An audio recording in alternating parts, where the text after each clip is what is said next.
everybody, welcome back to my channel. I know it's been a while since I've posted a new video. We've had a lot of different things go on with our family.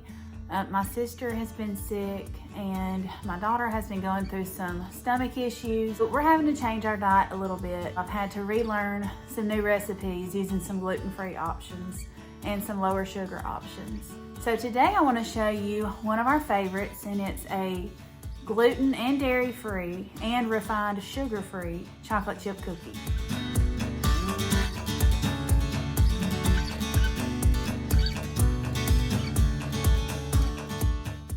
This recipe starts out with a plant-based butter that I found made with olive oil by Country Crock, and it's a nice replacement for stick butter. So you want to start with 1 stick of that, and then I'm going to go on to use a 1/2 cup of coconut sugar and then another 1/4 cup of the monk fruit sweetener.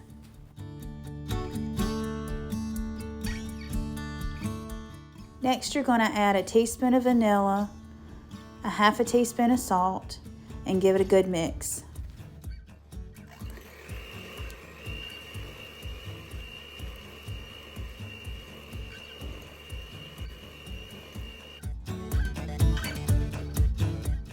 Next, you're going to put in 1 egg.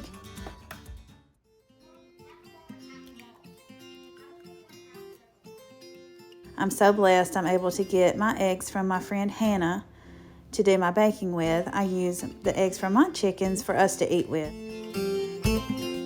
The next thing you're going to add is the gluten-free flour. I just showed you the Bob's Red Mill gluten-free blend. It's my favorite gluten-free flour that I've found so far, and you're going to add 1 cup of that and then 1/4 teaspoon of baking soda and give it another good mix.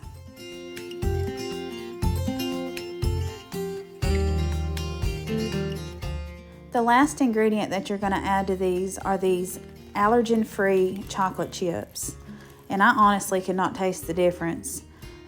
But if you have any kind of allergies, these are perfect for you. And you just want to mix those in. And you'll see in just a second, I ended up adding a couple more tablespoons of the gluten-free flour. I prefer my cookie dough to be really thick so that I can bake it on a higher temperature. And then when they come out, they're brown on the bottom, but still gooey on the inside.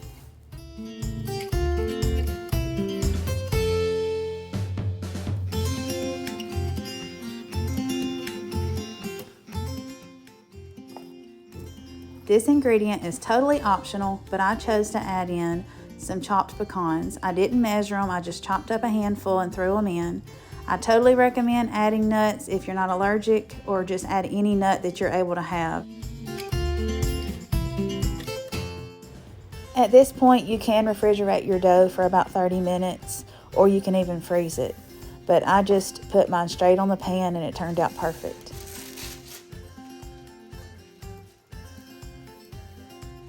As you can see, I just gave my pan a little spray of olive oil so that my parchment paper would stick.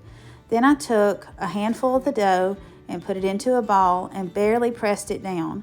Now I like to leave mine super thick like this, like I said earlier, so I can pop them in the oven and they won't flatten all the way out and become flat and crispy. I like mine to stay gooey on the inside.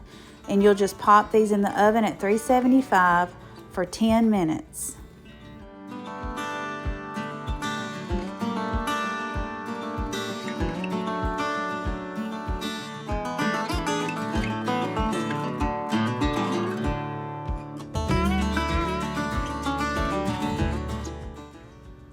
These cookies come out perfect every time. You can see they're still nice and thick, and when I break it open, you can see that it doesn't just crumble apart like a lot of your gluten-free recipes will do.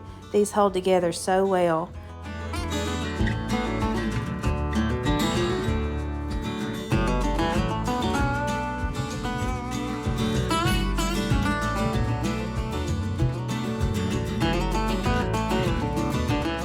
It's a sweet treat that you can enjoy without the guilt, and you can also feel good about serving it to your kids and your family. If you would, please take 1 moment to hit that subscribe button. I'll see you soon.